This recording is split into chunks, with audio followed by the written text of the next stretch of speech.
Bonjour, nous sommes Sophie et Stéphane. Nous parcourons l'Europe et bientôt le monde à bord d'un petit van aménagé à la recherche des plus beaux spots pour y poser notre matériel et mixer la musique que nous aimons. On vous emmène avec nous régulièrement pour vous faire vivre nos aventures. C'est parti! Bonjour à tous et bienvenue dans cette nouvelle vidéo. Bon, si vous nous rejoignez, vous allez vite comprendre. Nous étions depuis un an en l'attente de l'aménagement de notre Sprinter 4x4 que nous avons enfin récupéré début avril. Pendant tout ce temps d'attente, on a publié pas mal de vidéos, faut dire qu'on s'ennuyait un peu. Et il y a quelques mois, un abonné nous a proposé de venir nous montrer son Sprinter aménagé par 3C Quartier et Brisbras. On s'est super bien entendu, sachant qu'on avait des difficultés à faire venir des États-Unis le matos qu'on voulait, galerie, porte-roues avec échelle, etc. Il nous a proposé de nous les faire sur mesure dans l'atelier de son fils, lui-même métallier. Alors on s'est mis d'accord sur un tarif et c'est parti. C'est ainsi que quelques jours après la réception de notre Sprinter, nous sommes allés le retrouver chez Iron Design près de Lyon pour faire les premiers essayages. Première chose, monter la galerie. Quand on a vu le machin, j'ai compris pourquoi les Américains baissaient les bras quant à la livraison outre-Atlantique.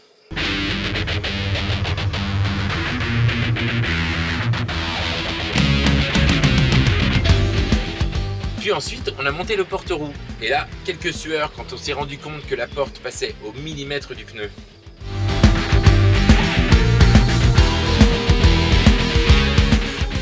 On a pas mal bossé sur l'optimisation des échelons de l'échelle, ainsi que de l'accès au toit. Tous les mecs qui vont dire ah, les lunettes, les mains, les gants et tout. Imagine un appui là. Ah là je montre un problème. Parce que c'est ma jambe droite et ma jambe droite elle est bonne. Ma jambe gauche je peux pas monter. Nous n'avons pas oublié de simuler l'accroche des One Wheel pour prévoir la taille du coffre. Puis Steph, relativement intrigué par notre chariot, l'a examiné avec son fils sous toutes ses coutures, puis nous a gentiment proposé de l'améliorer et de le renforcer. À les Zou, ils ont tout dégommé, tout ce qui servait à rien, ils en ont profité pour réduire le porte-batterie, puisque maintenant, en lieu et place de nos deux Swaoki, nous n'allons utiliser qu'une batterie, la petite EcoFlow River Pro. Si t'es pas aware au sujet de notre chariot, je te mets une vidéo juste là et une autre en prime, juste là, pour la batterie. Mais il y en a plein d'autres, car pour tout expliquer, c'est long. Mais en un mot, on se trimballe avec un chariot électrique qui nous permet de transporter tout notre matos de musique sur des coins plutôt paumés pour y mixer la musique que nous aimons. Je vais pas te refaire le générique. On a passé une dizaine d'heures à tout monter, tout essayer, ou presque, nous y reviendrons, et puis à tout démonter. Entre temps, pour casser les pieds aux marioles qui n'avaient pas encore posté leurs vidéos sur le marketing d'influence, on a passé un partenariat avec Oxbeam, une boîte spécialisée dans les phares de voitures, longue portée, barres à LED, etc. Au début, moi, ce que je voulais, c'était sur le devant de la galerie, une grande barre de LED. Sophie, elle préférait des phares, mais pour que ça fasse beau, il en fallait 6. Oxbeam, ça leur faisait beaucoup. Alors pour le partenariat, ils nous en ont envoyé 2 et une barre de LED. Bon, on s'est dit que c'était plutôt sympa et qu'on trouverait comment agencer tout ce petit monde. On a donc, dès la réception, envoyé à Steph une vidéo lui montrant comment on imaginait le montage et la finition de la galerie. Là, j'ai tiré le mètre à 140. Tu vois, et on imagine à peu près la disposition comme ça. Bon, je le dis pas, hein, chez nous c'était un boxon innommable. Il fallait qu'on prépare le loft pour la location Airbnb, mais aussi qu'on définisse exactement ce qu'on emmenait avec nous et qu'on se débarrasse de tout le reste. Qu'on en range pas mal au grenier, à la cave et surtout qu'on l'agence et qu'on optimise les rangements dans le Sprinter. Ça n'a pas été simple, mais on a trouvé. Nous sommes donc partis nous balader 3 semaines pour prendre possession du van avant de retourner chez Carriage pour définir et réaliser les derniers aménagements qui nous faciliteraient la vie à bord du Grand Atlas. Car en 3 semaines, on se rend compte déjà de pas mal de choses. Ce qui manque, ce qu'il faudra améliorer, etc. De retour chez Carriage, on a vidé le van. On a commencé à travailler les points de fixation dans la soute. Voilà, on a sorti à l'extérieur tout ce qui rentre dans la soute. Et donc pour arrimer ces grosses valises, on a acheté de la grosse sangle caoutchouc. Et donc on est en train de voir à quel niveau on place les crochets d'arrimage. Comme je voulais que ça tienne bien, je souhaitais qu'on fixe tout avec des inserts. On a fait des essais. Allez, le but c'est que ça s'arrache. Il change de couleur, Gabi ne bouge pas, allez ça va, c'est validé. Donc voilà, pour emprisonner le caoutchouc et qu'il s'en aille pas quand on tire, on va cintrer l'accroche à l'étau.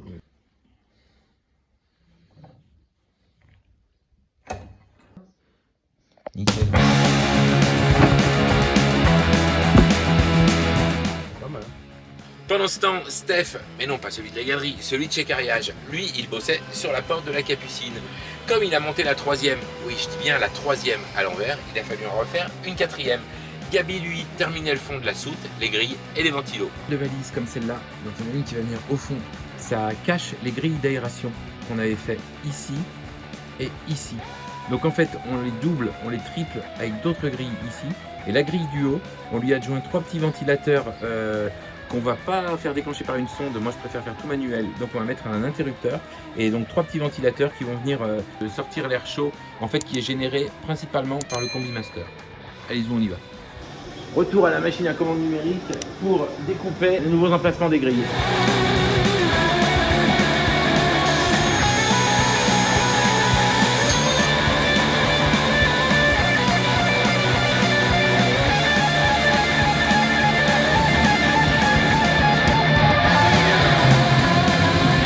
Bon voilà, ça ventile.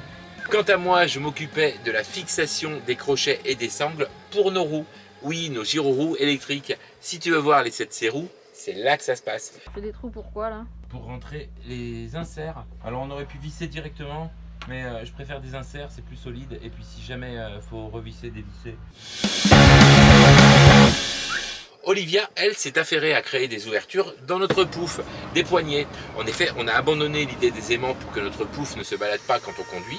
On a réglé le problème avec des patins antidérapants. Ça marche étonnamment super bien, même en cas de freinage d'urgence. Ça marche tellement bien d'ailleurs que c'est une vraie galère pour le bouger quand on en a besoin, car on n'a pas de prise. Alors on a eu l'idée de ces ouvertures.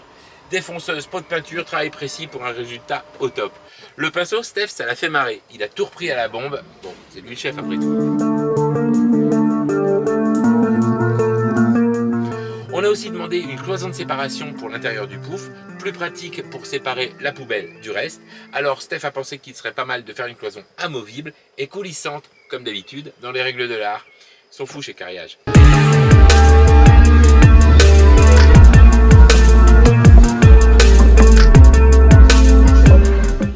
Il a fallu aussi faire des niches de rangement sous le faux plancher, sous les accoudoirs. Steph a eu l'idée de les faire en phénix, un matériau très dense et parfait pour cette utilisation. Et c'est Gabi qui s'y est collée sur la machine à commande numérique. Steph, quant à lui, s'est penché sur la cloison de fermeture de la soute sous plancher côté conducteur, avec encore une de ces fameuses ouvertures pour rappeler celle du pouf. On a peaufiné un peu l'acoustique du système son en plaçant des mousses comme il se doit juste derrière les enceintes. Et maintenant, ça sonne terrible. Gabi, lui, limait les cornières pour que rien ne s'accroche pendant le chargement ou le déchargement. Puis on a installé un rail aviation pour arrimer fermement le chariot avec une sangle à cliquet, exactement comme certains d'entre vous nous l'avaient conseillé. La soute était nickel. Xavier a pas mal bossé sur notre pupitre de commande et ça y est, maintenant les switches ont chacun une fonction bien précise.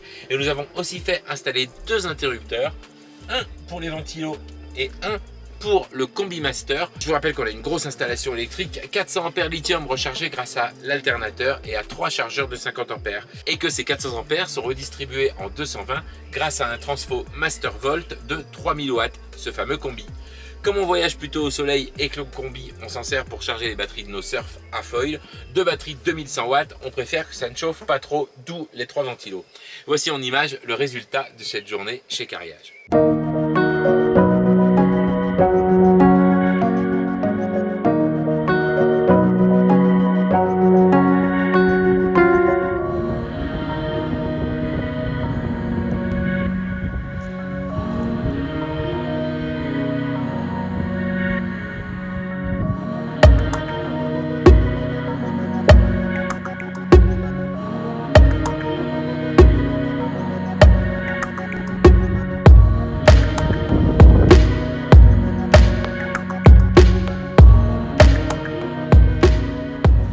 Et ben voilà, nous sommes ce matin chez Electromobile près de Lyon et ils nous ont gentiment proposé de nous installer un système d'alarme de protection donc, qui fonctionne par des capteurs, un système volumétrique et puis aussi un autre système indépendant avec GPS, possibilité de couper le contact à distance, de voir ce qui se passe.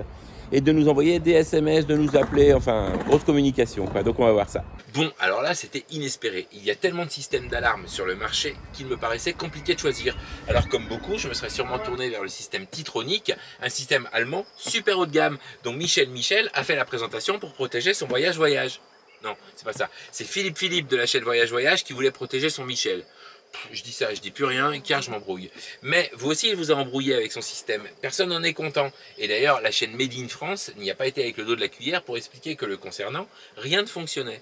Et mon pote Steph, avec son 3C quartier, il l'a installé aussi, le système Titronic, et il ne peut pas couper le moteur à distance. Et j'ai compris depuis que c'était un peu le cas de tout le monde.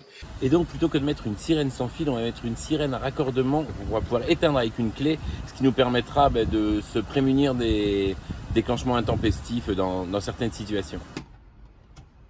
De même que l'éjection du volumétrique, ça se décide à chaque fois. Ok. Ça s'arrête automatiquement quand on arrête l'alarme. Donc en fait, c'est pour le réglage de la sensibilité des ultrasons. Tout à fait. Tout simplement, quand on est garé en place soleil, Ouais. on ferme, il y a un bip, on rappuie sur fermeture, il y a 3 bips, il n'y a plus de volumétrique. D'accord. Là, ça permet de laisser les fenêtres entrebâillées par exemple. Eh oui, ok. Quand il fait 40 degrés dehors, c'est impressionnant. Moi, mon système Patrolsat, il fonctionne à merveille. Je prendrai le temps de vous faire une vidéo là-dessus. Pour faire court, c'est un système italien, assez simple, mais super fiable, et qui a fait ses preuves. Les Italiens, en cambriolage et vol de vannes, fourgons et camping-cars, ils sont champions du monde, tout le monde le sait. Et donc, qui de mieux que le gangster pour mettre au point le système de protection, hein ? Je vous le demande. J'ai une alarme volumétrique, mais aussi sur toutes les ouvertures par le CAN-bus de mon van. Et en plus d'un système anti-soulèvement, je peux avec une clé désactiver la sirène. Je peux couper le moteur à distance sur un simple envoi de SMS. Et si la sirène se met en marche pour une raison ou pour une autre, Sophie et moi recevons un texto sur nos téléphones avec en plus un appel. On bénéficie qui plus est d'une application hyper simple qui nous localise notre van et nous donne tous les trajets, la vitesse, etc. des 31 derniers jours. Incroyable, ça marche impeccable. Donc voilà, ça aussi c'est une bonne chose de fait et ça tranquillise pas mal car qu'on vive ou pas dans son van, le vol ou le cambriolage, on y pense tous. Au fait, ça marche aussi pour les voitures. Tous les renseignements en MP concernant le système de protection et sinon n'hésitez pas à contacter Electromobile, c'est du solide. Bon, dernière ligne droite, on est devant la ferronnerie du fils de Steph et aujourd'hui et demain, on place tout ce qu'il y avait à placer, c'est-à-dire le porte-roue arrière, le porte-tout, ainsi que la galerie. Et puis on va monter le compresseur et 2-3 autres trucs, les phares, etc.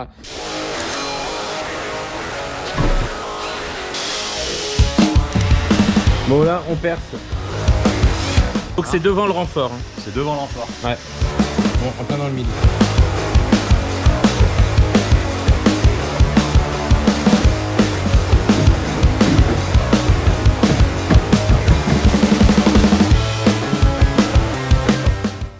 La boîte, on la trouvait énorme. Elle avait demandé un travail de dingue. Steph avait fait au mieux pour qu'on puisse facilement sortir et ranger nos skates et que la place soit faite juste au-dessus pour accueillir tous nos outils. Mais moi, ça me chagrinait pas mal. Trop grosse, trop moche, mais je me suis dit que nous allions nous habituer et puis les One Wheel, c'est vraiment trop bien. Passons maintenant à la galerie et à l'accroche des phares. Bon ben voilà, la config qu'on a choisie, c'est de mettre une barre de LED et 2 phares. Donc Oxbeam. On a déjà tout installé le faisceau, on l'a fait installer par carriage et puis on l'a fait installer les petits interrupteurs. Bon voilà le compresseur, double compresseur ARB, ça va être bien ça Steph? Carrément. Comme on doit mettre nos surfs sur la galerie et qu'on voulait une meilleure pénétration dans l'air possible, Steph a fait un déflecteur. Et donc on va voir comment fonctionne tout ça. Donc ça le surf il est dans le bon sens. Voilà. Et donc l'idée c'est que quand j'arrive de derrière, je glisse le truc dedans et en plus ce qui empêche donc le surf de bouger. Bah écoute, ça me paraît. Moi j'ai eu l'idée de génie et toi tu l'as réalisé. 1 demi-litre de consommation en moins.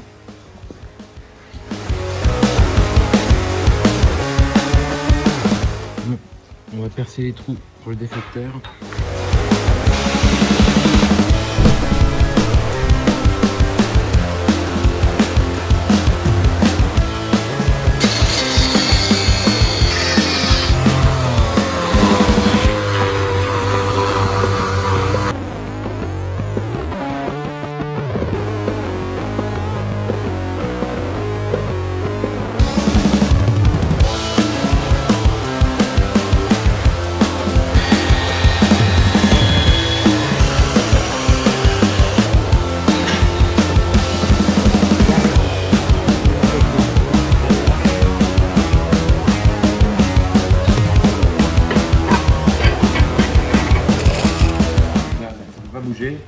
avec la possibilité de mettre un cadenas.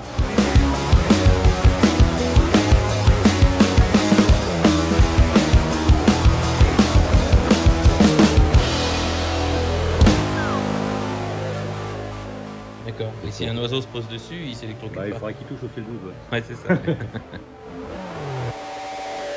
Donc voilà, quand je vais monter par l'échelle pour arriver sur la galerie, je vais arriver ici. Donc là, on a fait une plateforme pour que je puisse me mettre à genoux. Les surfs vont être là. Ça, c'est la place pour laisser passer le max airfan. Donc les matraques, les phares. Et on va mettre ici, derrière, une petite barre de LED pour le recul. What else?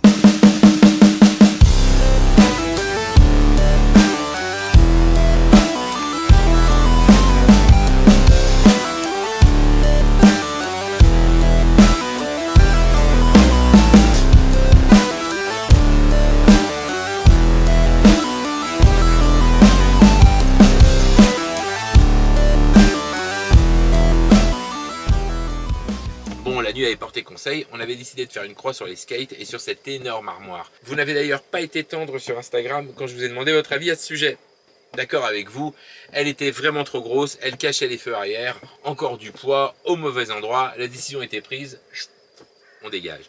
L'autre surprise a été de découvrir que les phares ronds cassaient à mon goût tout l'intérêt du galbe avant de la galerie et de la retombée sur le haut du pare-brise. Je pensais que la retombée en fait serait plus prononcée et que les phares apparaîtraient moins comme pièces rajoutées. Il a donc fallu dégager tous les phares aussi, refaire tout le câblage, mais sur le toit cette fois.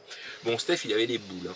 Moi aussi on avait tous un peu les boules, mais plutôt que de continuer dans une direction qui au final ne nous aurait pas plu, je préférais prendre des décisions tranchantes pendant que nous étions sur l'ouvrage.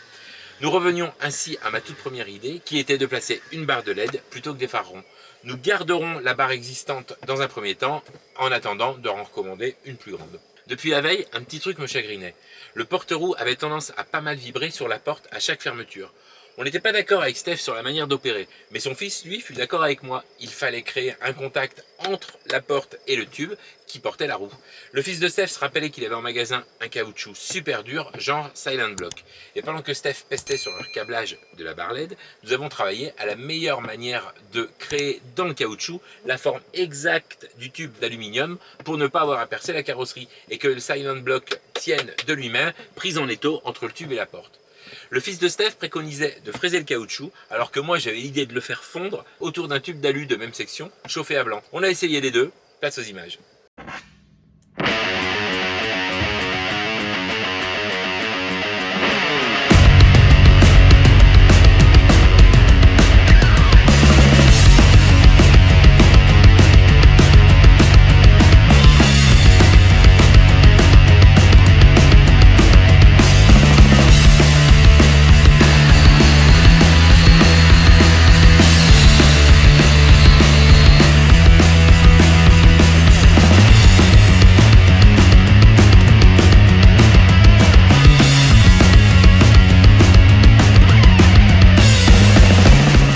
Les deux systèmes ont fonctionné à merveille. On a gardé les deux Silent Blocks bien placés sur le porte-roue et le tour était joué.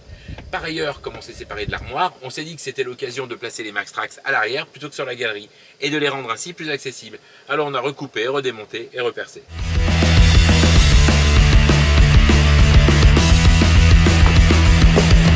Steph pendant ce temps s'était remis sur le compresseur et l'interrupteur de marche arrêt.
sommes une autre fois retournés chez Carriage pour la création d'un meuble de rangement sur la gauche de la soute, au-dessus du passage de roue, une étagère dans un meuble haut, des rideaux sur les fenêtres latérales, des moustiquaires extérieurs aimantés pour les ouvertures et des occultants aimantés eux aussi pour l'intérieur. Petit à petit, tout se met en place pour que notre grand Atlas soit l'outil ultime de notre liberté, de notre confort et de nos aventures. Mais on se rend compte toutefois que contrairement à notre premier achat il y a 8 ans, Opel Vivaro, où on avait fait aménager rapidement, un coup de clé, des années sur les routes, là c'est pas du tout la même chanson. On a changé de dimension, de gabarit, de consommation, de technologie et en fin de compte, on a sûrement changé d'époque. Rien n'est simple. On affine petit à petit, on teste, on refait, on se rend compte que nous sommes pilotes d'essai d'un prototype qu'il va encore falloir aboutir. Bruit de transmission, ventilation du frigo, gestion de nos 3 chargeurs de 50 ampères qui viennent de nous mettre HS notre batterie moteur, léger affaissement à l'arrière dû à l'excès de poids dans la soute. Le 21 juillet seront ajoutées 3 lames à l'arrière pour retrouver l'assiette d'origine. Et en ce qui concerne le bruit de transmission, nous attendons la prise en garantie de Mercedes et la disponibilité de la boîte de transfert qu'ils préconisent de changer. Pas cool pour un van complètement neuf. Le frigo, ça s'est réglé cette semaine chez Carriage grâce à 2 grilles et un ventilateur pour forcer l'aération. Concernant la gestion de nos chargeurs, nous allons reparamétrer leur utilisation. L'aventure, croyez-nous, a déjà commencé. Nous sommes sur la bonne voie. Nous sommes convaincus à l'usage que nous avons réussi à concevoir notre van idéal. Il faut juste que tout fonctionne. Et dernière chose, sûrement à l'automne, on tentera de faire dégager le FAP, la D-Blue, etc. dans l'idée d'une excursion africaine cet hiver. D'ailleurs, je lance un appel à ceux qui savent. Je cherche, et je ne suis pas le seul, ce qu'on appelle un tube Afrique pour ce Sprinter 907. Il n'en existe pas encore. Alors si vous êtes fabricant ou capable de tout réaliser en inox, contactez-moi, je vous en prends 2 minimum. Mais j'ai lu sur le groupe Sprinter 4x4 France que d'autres en cherchent. Donc le mec qui met ça au point, à mon avis, il en vend 6 ou 7 tout de suite. Cette vidéo est terminée, merci de l'avoir suivi, je vous retrouve bientôt. Je vais débriefer prochainement la vidéo sur les marioles. Et puis ensuite, on prépare le van tour complet. Abonnez-vous, likez, commentez. Quant à la chanson, suivez le guide.